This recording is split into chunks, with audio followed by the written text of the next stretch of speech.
Biết lịch sử rất vui khi được gặp lại quý vị trong ngày hôm nay. Các bạn có biết người Hopi là bộ tộc như thế nào không? Họ sống cách biệt với xã hội hiện tại của chúng ta, nhưng họ lại biết được những gì đang diễn ra trên toàn thế giới. Và điểm rất đặc biệt của bộ tộc này đó là họ biết được tương lai của nhân loại. Thực hư như thế nào? Xin mời quý vị cùng chúng tôi tìm hiểu ngay sau đây. Tiên tri người Hopi, thế giới lần thứ 5 sẽ tới trước năm 2024, 8 trên 9 dấu hiệu đã ứng nghiệm. Người Basque ở dãy Pyrenees, Tây Ban Nha, tự gọi mình là hậu duệ của người Atlanta. Đại lục Atlanta đã chìm xuống đáy đại dương cách này hơn 10.000 năm. Nếu đúng thực như vậy, thì người Basque nhất định là tộc người lâu đời nhất. Nhưng còn có tộc người lâu đời hơn, đó là người Hopi nổi tiếng với những dự ngôn chính xác.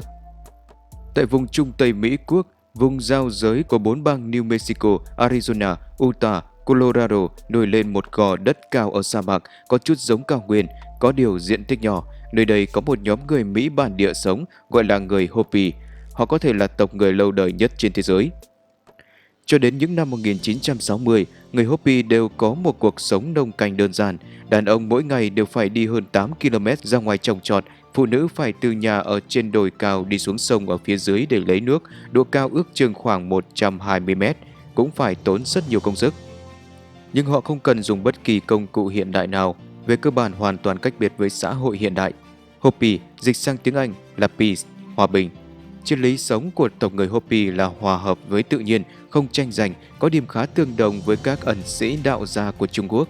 Nhưng tộc người này có điểm rất đặc biệt, đó là họ biết được tương lai của nhân loại. Cuộc gặp gỡ và trò chuyện bất ngờ. Vào một ngày năm 1959, tại sa mạc vùng Arizona rất yên tĩnh, chỉ có một chiếc xe phóng đi trên con đường lớn trên sa mạc. Người lái xe tên David Young là một vị mục sư. Cảnh sắc hoang vu không bóng người nơi đây làm ông thấy buồn ngủ. Đột nhiên, phía trước con đường xuất hiện một ông lão thổ dân da đỏ. Ông lão giơ ngón tay cái lên với ý xin được đi nhờ. David vô cùng vui mừng vì cuối cùng đã có thể tìm được một người để nói chuyện. Ông táp xe vào gần phía ông lão và mời ông lão lên xe. Ông lão giới thiệu mình là trưởng lão của hùng tộc Hopi. Tên ông là White Feather. Tuổi của tôi rất cao rồi, không sống được bao lâu nữa. Tôi sẽ kể cho anh về tương lai của nhân loại. David trong lòng vô cùng kinh ngạc nhìn ông lão thổ dân da đỏ bán tín bán nghi. Ông lão nói rằng người Hopi vẫn luôn đang chờ đợi người anh em da trắng của họ tên là Pahana. Tộc người vốn đã đi xa và bay cao quay trở lại. Trưởng lão vẫn cất giấu một tấm bảng đất bí ẩn. Nhưng họ chỉ có một nửa của tấm bảng, nửa còn lại đang ở chỗ người anh em Pahana. Trong truyền thuyết cổ xưa của người Hopi nói rằng người Pahana phụ trách về kỹ thuật, còn người Hopi là người bảo vệ tâm linh. Khi tới lúc đoàn tụ, lúc quan trọng nhất nhận ra anh em thật hay giả, thì tấm bảng của người Pahana và người Hopi sẽ có thể khớp lại với nhau. Mục sư David hỏi, vậy các người đang đợi người anh em Pahana à? Ông lão thở dài và lắc đầu nói rằng, trong truyền thuyết của chúng tôi nói, nếu người da trắng quay trở lại mang theo phù hiệu 10 chữ, thì họ không phải là người anh em Pahana mà chúng tôi chờ đợi. Điều đáng sợ nhất là, nếu như tới lúc đó, con người không coi trọng quy chính lại tinh thần, thì thế giới lần thứ tư mà chúng ta đang sống đây sẽ hoàn toàn kết thúc. Nghe vậy, mục sư David nhớ lại những tiên tri của người Hopi mà mình đã từng nghe cách đây 10 năm. Tiên tri cổ xưa của trưởng lão Hopi. Đó là vào năm 1948, trưởng lão của tộc người Hopi lần đầu tiên phá vỡ im lặng, đã chia sẻ với thế giới bên ngoài về 9 đời tiên tri cổ xưa liên quan đến ngày tận thế. Tiên tri nói rằng, sau khi cả 9 sự việc ứng nghiệm thành sự thật, thế giới mà chúng ta đang sống đây sẽ đi đến hồi kết thúc. 9 sự việc đó là: 1. Người da trắng sẽ tới vùng đất này, không phải là người anh em Pahana lưu lạc nơi xa. Họ sẽ chiếm lĩnh đất của người Hopi, còn dùng chớp lửa tấn công tộc Hopi. Đây rõ ràng là chỉ thực dân châu Âu tới Mỹ Châu và còn dùng súng tấn công người thổ dân Indian. 2. Trên trái đất sẽ xuất hiện bánh xe xoay chuyển. Đây là chỉ về xe ngựa của người châu Âu và sau này là xe ô tô. 3.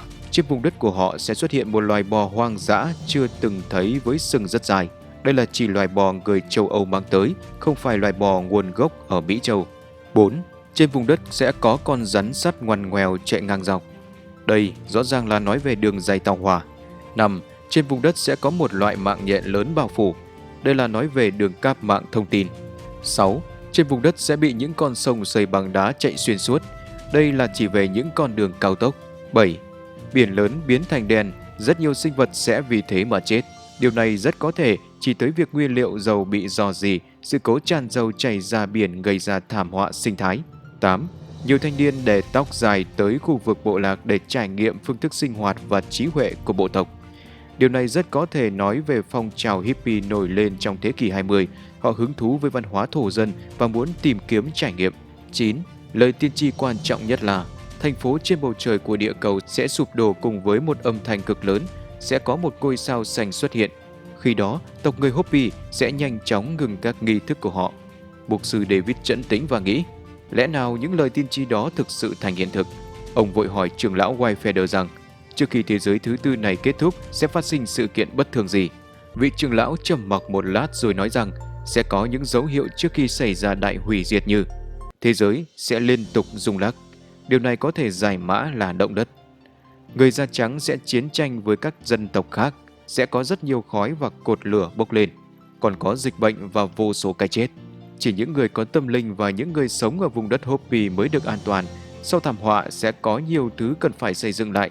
Rất nhanh sau đó, người Pahana và cũng là người anh em da trắng biệt ly của người Hopi sẽ quay trở lại. Họ sẽ mang tới bình minh của thế giới thứ 5.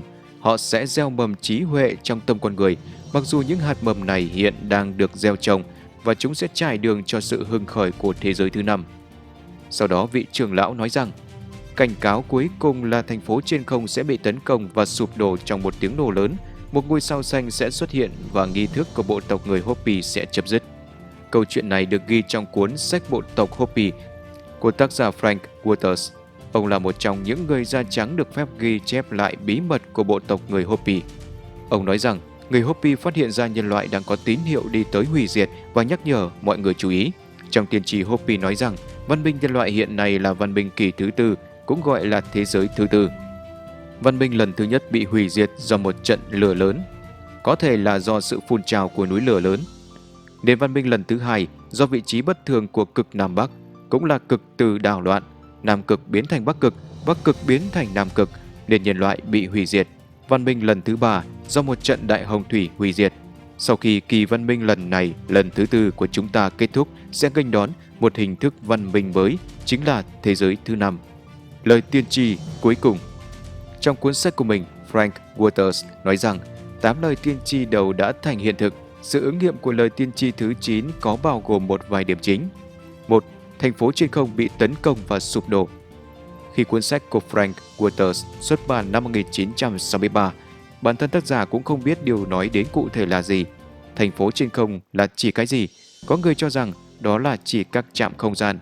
Hiện có các trạm không gian của Nga và của Trung Quốc đang hoạt động. Phải chăng có cuộc chiến tranh không gian giữa các cường quốc? Cũng có người lại cho rằng đó là sự sụp đổ của các thiên quốc. Gần đây các nhà thiên văn học liên tiếp phát hiện ra có những ngôi sao bị nổ tung hoặc bị lỗ đen khổng lồ nuốt chửng. 2. Ngôi sao màu xanh, tai họa Kachina sẽ xuất hiện. Ngôi sao xanh ở đây khả năng lớn nhất là chỉ đến sao chổi, bởi đuôi ion của sao chổi thường có màu xanh, cũng có thể chỉ một ngôi sao mới sinh ra sau vụ nổ. Vậy thành phố trên không bị sụp đổ có phải do sao chổi đâm vào không? Nếu sao chổi tiến gần có thể đâm hủy trạm không gian, thì đương nhiên nó có thể đâm vào trái đất. Đáp án chỉ có thể đợi thời gian trả lời. 3. Người nhảy Kachina của tộc Hopi sẽ bỏ mặt nạ của mình. Kachina là vũ điệu thần thánh của người Hopi. Người nhảy là nam và luôn đeo mặt nạ, từ xưa tới nay không bao giờ thay đổi.